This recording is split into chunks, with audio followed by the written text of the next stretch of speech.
I want to tell you a story that happened just less than a year ago. What does it mean when you think it's impossible? How can this become good?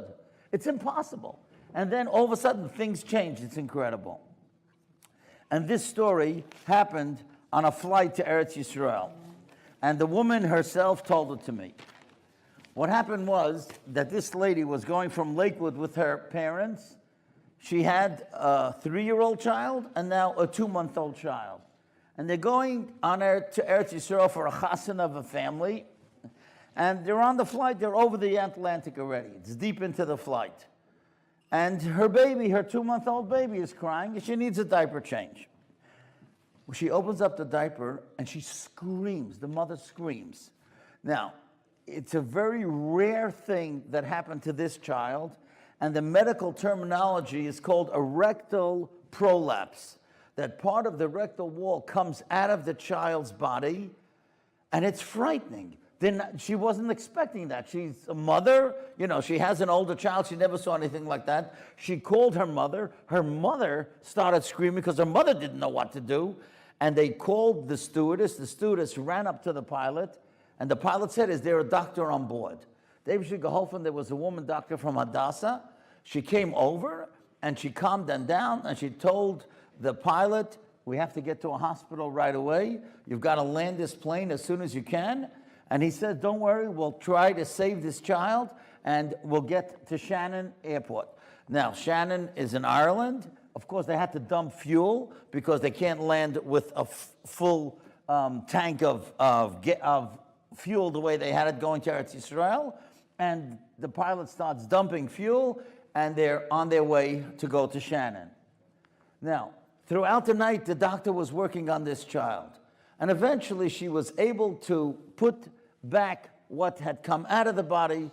And she goes to the stewardess, and she says, "You could tell the pilot that the baby is okay. We can make it to Eretz Yisrael."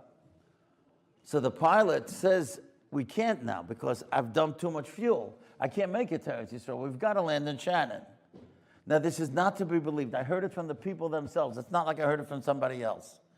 As they're going into the descent, and there's an ambulance waiting in Shannon because they didn't radio ahead that the ambulance shouldn't be there. A guy on the plane has a heart attack. And they call this same nurse. And she runs over to the person, and she sees that he's struggling for life. And she runs to the pilot, and she says to the pilot, "You didn't cancel that ambulance, did you?" He said, "No." He says, "You got to get this guy. That ambulance that was prepared for that little girl saved the life of this fellow who had the heart attack as they were landing in Shannon."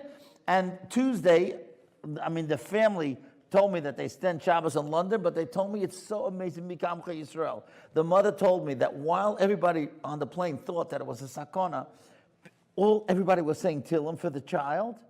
One guy gave him a $100 bill, the father, and he said, "You might need this in Ireland."